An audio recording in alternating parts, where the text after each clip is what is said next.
Hey everyone, it's Phantom, here today bringing you 5 interesting Elden Ring facts about Godwyn the Golden that you may not know. I'll be listing these off from most commonly known to least commonly known, so be sure to stick around because some of these tidbits are actually very interesting and might clear up a lot about who or what Godwyn actually is/has become. I've been watching a lot of videos on it recently to try and figure out more, so before we get started, I'd like to shout out and give thanks to Zoli the Witch, Bonfire VN, and Vati Vidya amongst many people spread throughout many videos and comment sections that have helped me get all this together for the video. So be sure to check them out, they'll be down in the description. But starting with something we've known for a long time, number 5, the branch-like thorns associated with Deathblight are not actual thorns. If you were to take a closer look at these, you would see that they are actually made out of insects. You can see the little spikes that you see on the branches are small insect wings, adding another pretty disgusting layer to the already gruesome sight we get to enjoy every time that blight bar fills up.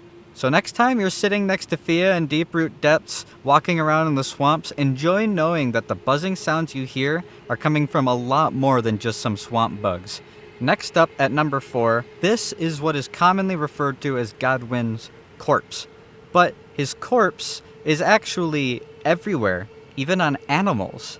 Godwyn's death being the first death of a demigod marked the start of Deathroot, an almost parasitic growth that corrupts the roots of the Erd Tree, spreading outward to virtually every corner of the lands between.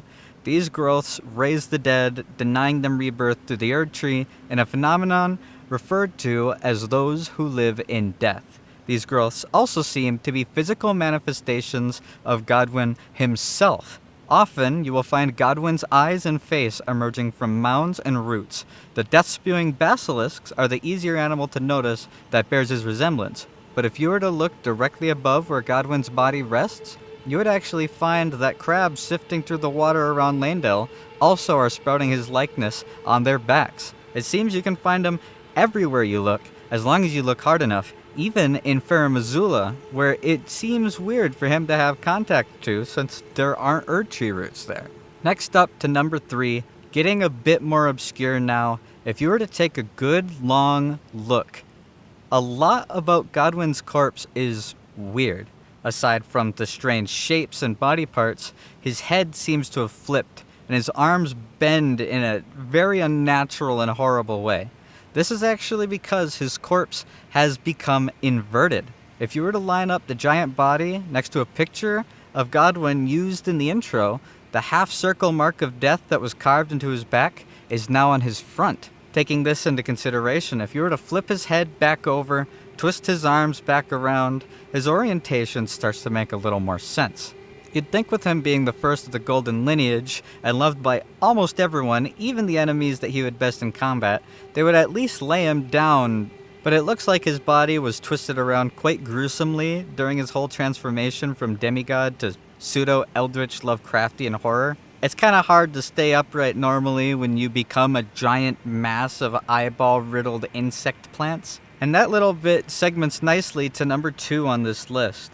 Godwyn's transformation actually starts to make a lot of sense when you look at the context of him as a character, his father's past, and his only true siblings.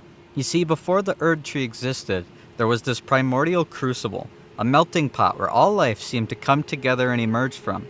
Entities touched by this crucible would often grow additional body parts that were not always limited to their own species. Wings, horns, teeth, even the ability to breathe fire, feathers, claws, manes. If an animal has it, you would probably get it from touching it. And at the time, these additional growths were considered to be divine, and were often met with great reverence. It is from this crucible that the Erd Tree would emerge after the Greater Will sent a star to the lands between, and Queen Marika the Eternal to cultivate it along with the New Order. Marika's first consort, and Godwyn's father, Godfrey, was the leader of the Crucible Knights, a band of warriors that protected the Crucible, calling upon its aspects to battle anyone that would threaten it. Knowing Godfrey's direct connection with the Crucible and the Crucible Knights, it starts to make a lot of sense that his children would be afflicted by it in some way. The twins, Morgott and Mogwyn, were both born fell omens, cursed with horns that drove them to be hidden away underneath the capital from everybody. However, strangely, despite his siblings being so horribly cursed, it seemed that Godwyn, the first of the golden lineage, was relatively normal. No fell omen curse to speak of, at least as far as we know. He was so connected with the grace of gold and associated with it that he wielded golden lightning and had shocking golden hair. However, after his death, you see what he looks like now.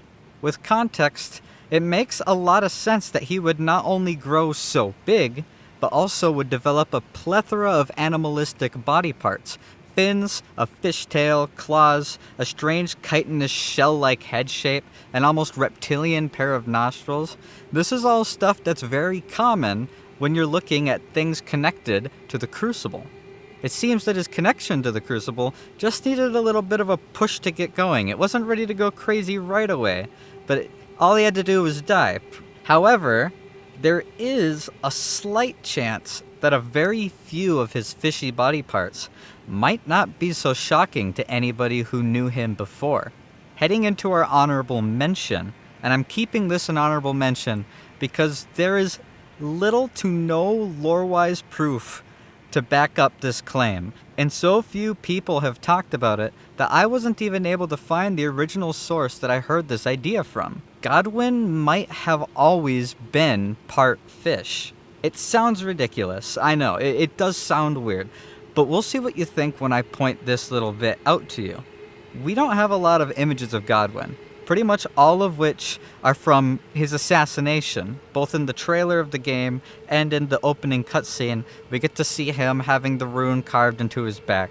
We know he was a very attractive man, long golden hair. However, in all of these images, we never see him from below the waist. The images are always cut off, and what bits of his legs and waist we would see are covered in his signature waistcloth that his corpse even still wears.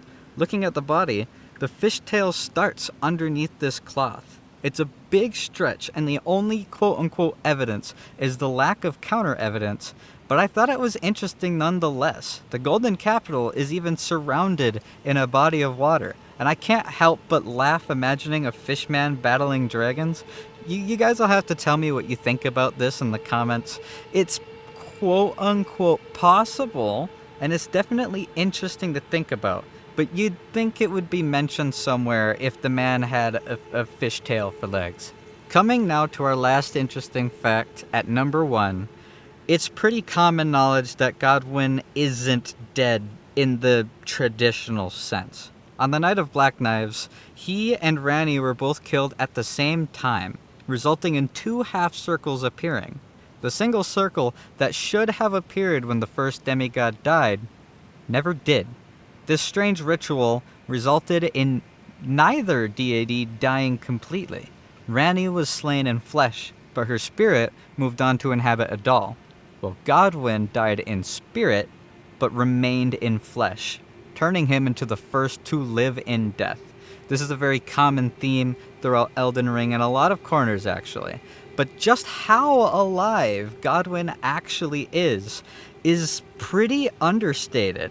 A lot of people imagine him as being this perpetually growing, rotting mass, almost like a vegetable. Quite literally a big bug-infested tree cancer.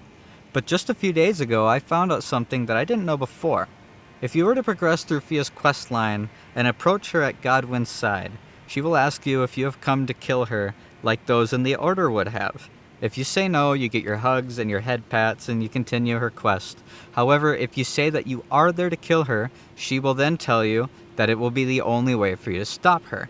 Now, obviously you can seek absolution and then get her to be on your side again, or you on her side, I guess would be a better way to put it. But if you were to actually strike her, she wouldn't fight back, but Godwyn himself will defend her.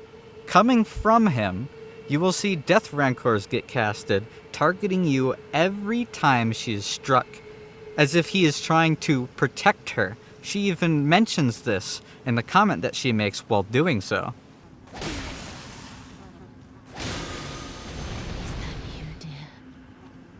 This recontextualizes everything. He's not just a big vegetable. He's not just a rotten root. He is genuinely still there, just soulless. It's horrifying to imagine that he's actually conscious through all of his transformation. It makes you wonder if he can see through all those eyes around, just lacks the will and soul to act on anything. However, it does seem that he does want the chance to get another chance at life, if he would go so far to protect the deathbed maiden currently trying to give him another chance.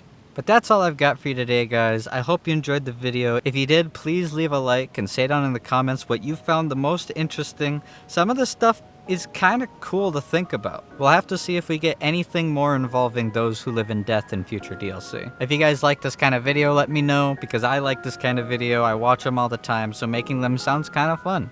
But without anything else to add, I'm Phantom, and I'll catch you on the flip side.